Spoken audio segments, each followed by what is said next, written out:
E aí, pessoal, é bacana estar aqui com vocês aí, repartindo um pouquinho, né, o conhecimento aí, convivência, seminário.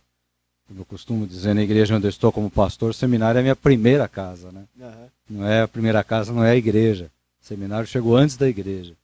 Então, estamos aí até hoje lá, ministrando aulas, ajudando na direção do seminário e tocando adiante aí a obra que Deus deixou para nós aí como legado do pastor Enéas e Dr. Paulo de Souza Oliveira, os dois homens que foram os últimos bastiões, vamos dizer assim. É.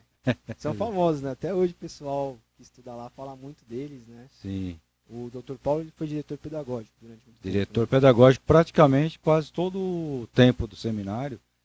Dia ou outra ele saía um pouquinho, deixava um espaço para alguém que estava chegando novo, porque ele sempre teve na ideia dele do pastor Enéas, de sucessão. Sempre eles tiveram essa ideia. Né? Então, o doutor Paulo eu guardo com muito carinho, porque quando o pastor Paulo, que era um pastor que dava aula de Antigo Testamento, teologia do Antigo Testamento, ele adoeceu, eu estava no meu último ano. E o doutor Paulo me chamou e falou, eu preciso de alguém para substituir o pastor Paulo Coelho. E você, como gosta de Antigo Testamento, tudo, então eu quero saber se você não quer dar aula. Eu falei, poxa, é uma responsabilidade, né? Mas eu topei. Isso foi no ano de 87. Estava me formando e comecei a dar aula. Então você Né? deu aula e estudou ao mesmo tempo. Estudando e dando aula para segundo e terceiro ano, se não me engano. Ou primeiro e segundo ano, não me lembro direito. E até tempo atrás eu tinha rabisco do pastor. O doutor Paulo sentou comigo e falou, você tem que falar isso aqui, você pesquisa e tal. E eu fiquei com aquele rabisco um tempão, né? Montei em cima dele um esqueminha de trabalho e vai a fundo, né? Aí você vai comprando livro, vai desenvolvendo a tua técnica, a tua teoria, como é que você quer trabalhar. Mas eu guardo isso com muito carinho, né? E como que foi o primeiro dia de aula? Ele entrou na sala para dar aula e não como aluno. Foi legal. Não tremi, não. Eu já tinha experiência como pastor, né? E então foi muito bacana. Eu lembro assim vagamente. Eu acho que já peguei, como eu peguei a turma andando, então eu já peguei uma matéria já na metade. Era a parte da matéria mais difícil da teologia. Mas eu me virei bem no primeiro semestre. E começou com teologia do Antigo Testamento. Teologia.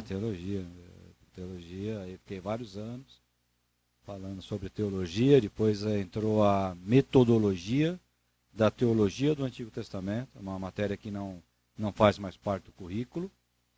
E depois entrou o que a gente chamava de introdução ao Antigo Testamento, 1 e 2.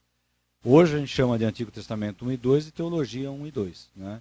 Metodologia não tem mais, ficou distribuída na teologia sistemática. E com o tempo eu ministrei aula de cartas paulinas, para substituir um professor que ficou doente também, fiquei um tempão dando aula. Depois, para abrir um pouco o leque, né, para dar oportunidade para outros, eu saí fora. E também porque o seminário tinha ideia de especialização. Cada um especializado numa área. Foi quando eu comecei a fazer, inclusive, o mestrado na área de teologia, na área de Antigo Testamento, aliás. Então, mas as cartas paulinas foi bacana demais, muito legal. Dei aula de teologia pastoral, que eu acho que é uma das matérias que eu consegui fazer umas inserções bacanas. Saiu um pouco fora daquele tradicionalismo que tem, né? E depois voltou o antigo professor, mas eu trabalhei também nessas áreas aí. Dei aula também de Novo Testamento, né, introdução ao Novo Testamento. Mas a minha especialização, o meu mestrado no seminário foi no Antigo Testamento. Estou nisso aí até os dias de hoje. Então são 34 anos, né? 35, Eu comecei em né? 87. Se nós tivéssemos em 2020, seria 33 anos, né? 32 anos e meio. A gente já está indo para metade do ano de 2021, então são 33 anos.